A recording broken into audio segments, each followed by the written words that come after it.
حضرت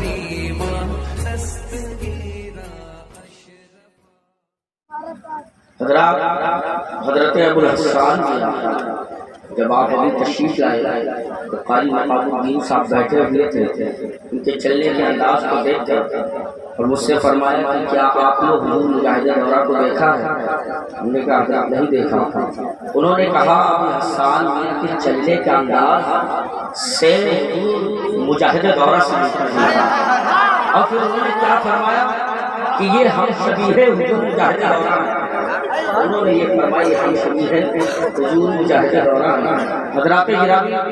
آپ کو بتاؤں اس موجہ پر سرکار غازی دورہ کا جو احسان ہے، جو کرامت ہے، اللہ کی عزت کی قسم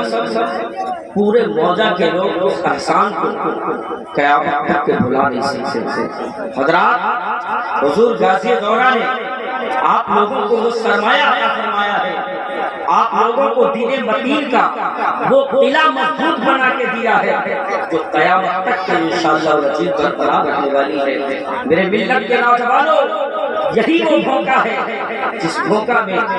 20 سال پہلے آپ اگر نظر ڈالیں تو اس کا حال یہ تھا کہ ایک جنازے کی نماز پڑھانے کے لیے دور و دراز تک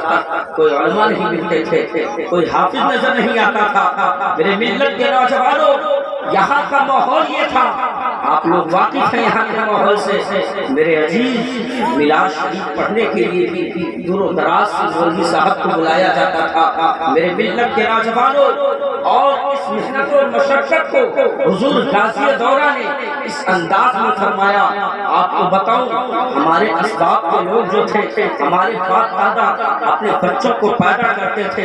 جوان کرتے تھے، ان پر پیسہ خرچ کرتے تھے، لیکن انتقال کے بعد ان کی اولاد اس لائق نہ تھی کہ ان کے قبر پر ہاتھ اٹھا کر سورہ فاتحہ کی تلاوت کر دے۔ میرے ملت کے نوجوانوں، اللہ کے حبیب حضور سرور کائنات صلی اللہ علیہ وسلم ارشاد فرماتے ہیں جب کوئی انسان مر جاتا ہے تو مرنے والے کی کیفیت یہ ہوتی ہے کہ جب وہ اپنے قبر میں جاتا ہے گویا کہ اس کی حالات ایسے ہوتی ہے جیسے کوئی ڈوبتا ہوا سمندر میں کوئی آدمی ڈوب رہا ہو، اسے سہارے کی ضرورت پڑتی ہے۔ میرے آقا فرماتے ہیں جب کوئی مردہ اپنے قبر میں جاتا ہے تو اسے اصالہ ثواب کی ضرورت ہوتی ہے۔ میرے ملت کے نوجوانوں، لوگوں کی مردوں کی ایک آہ نکلی جس کی آہ کو سن کر حضور غازی دورہ نے اپنے کرامتوں کو بکھیرا اور ان کی کرامت کو دیکھ کر ہمارے استاد گرامی شکیل احمد اشرفی صاحب اللہ نے وہ مشقت کی، جو مشقت اور محنت کرنے پر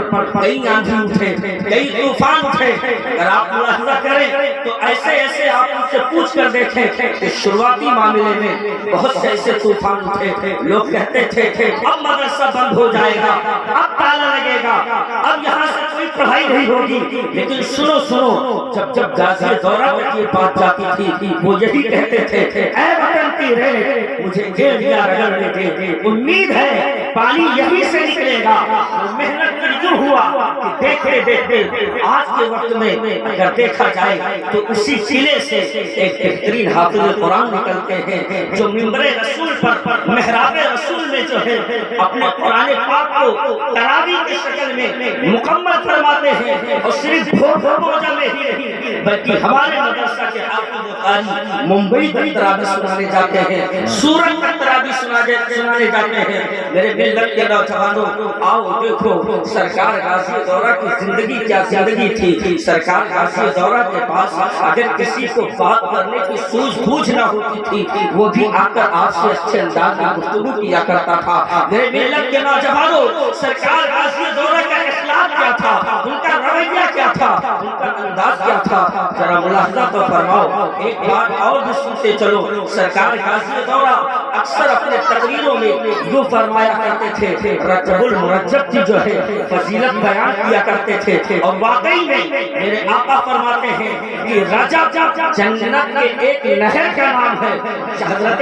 اس کے راوی حضرت انس بن مالک ہیں، اس نہر کا جو پانی ہے وہ دودھ سے بھی زیادہ سفید اور شہد سے بھی زیادہ میٹھا اور وہ شربت ہے۔ میرے ملت کے نوجوانوں، اس مہینے کو سرکار غازی دورہ نے اپنے تقریروں میں کئی بار اس کی فضیلت بیان کروائی ہے اور یوں فرمایا کہ اسی مہینے میں سرکار کلا کی وفات رجب المرجب میں ہوئی۔ آپ نے فرمایا کہ رجب المرجب میں جو ہے علامہ محدث اعظم ہند کی وفات، ان کی وصال کی تاریخ یہ بھی رجب المرجب ہے۔ آپ نے یہ بھی فرمایا کہ خانواده اشرفیہ کے اعلیٰ حضرت اشرفی میاں کی ولادت کا جو ہے وصال کی تاریخ وہ بھی رجب المرجب ہے۔ میرے ملت کے نوجوانوں، یہ رجب المرجب کوئی عام مہینہ نہیں بلکہ ہمارے پیر و مرشد نے فرمایا یہی وہ مہینہ ہے جس مہینے میں میرے نبی کو معراج ہوئی، یہی وہ مہینہ ہے جس مہینے میں 5 وقت کی نماز نازل جو ہے فرض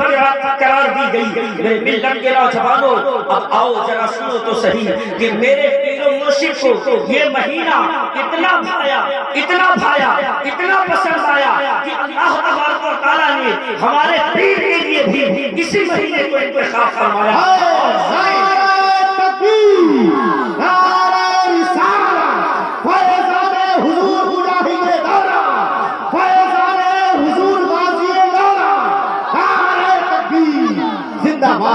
ان کی کمی آج تک ان کے مریدوں کے اندر آج تک لگاتار وہ کمی محسوس ہو رہی ہے۔ میرے ملت کے نوجوانوں،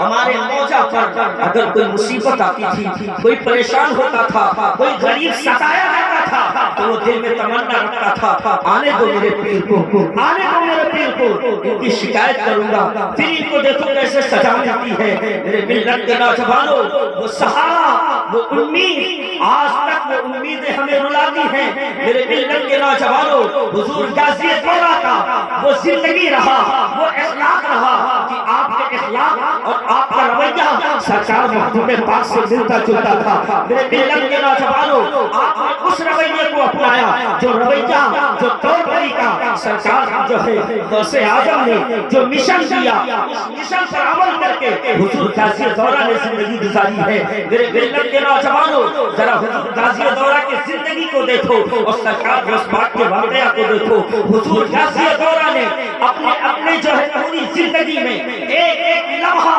آپ کی یہی کوشش رہی کہ آپ حضور نبی کریم صلی اللہ علیہ وسلم کے سیرت پر زندگی گزارے۔ آپ کا ہر ایک لمحہ، ہر ایک قدم دین مدین کے لیے کٹا۔ اگر آپ جو ہے کبھی بولنے پر آتے تھے، چاہے وہ سیاستی دنیا ہو، چاہے وہ منبر رسول ہو، جب آپ بولتے تھے تو اچھے مفتیاء کرام جو ہے ان کے لب یہ کہنے پر مجبور ہوتے تھے کہ علی کا گھر کا ہر ایک بچہ جسے دیکھو وہی شیر خدا معلوم ہوتا ہے۔ میرے ملت کے نوجوانوں، آؤ دیکھو ذرا اپنے پیر کی زندگی کو ملاحظہ کرو اور پیران پیر کی زندگی کو دیکھو۔ سرکار غوث اعظم ہیں، آپ ایک بار جو ہے حج کے لیے روانہ ہوئے۔ جب آپ حج کے لیے چلے، لوگوں کو پتا چلا آج بڑے بڑے صاحب حج کے لیے جا رہے ہیں۔ اب پھر کیا ہوا؟ بڑے بڑے لوگوں نے اپنے گھروں میں پکوان بنائے، بڑے بڑے لوگوں نے اچھا انتظام کیا۔ آج بڑے بڑے صاحب تشریف لائیں گے، ہم اپنے گھر پہ ان کو بلائیں گے، ان کی دعوت لیں گے اور وہ ہمارے گھر میں آ کر جو ہے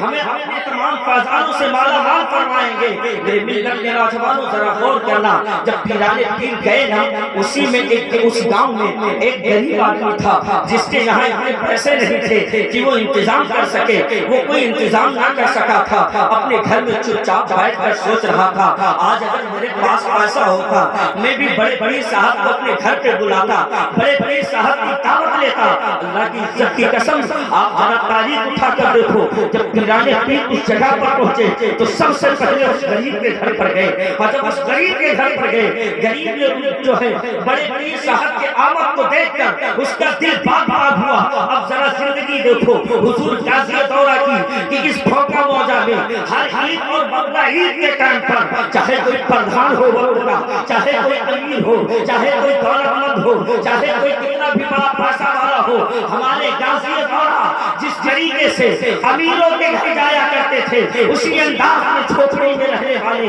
اپنے غریب کے مرید کے گھر بھی جایا کرتے تھے اور اس کے گھر پہ بھی ایک گلاس پانی پی کر اس کے دل کو سکون دیتے تھے کہ اس کے گھر پہ بھی پانی پیتے تھے۔ آپ کا انداز یہ تھا کہ جس طریقے سے آپ امیروں کے گھر میں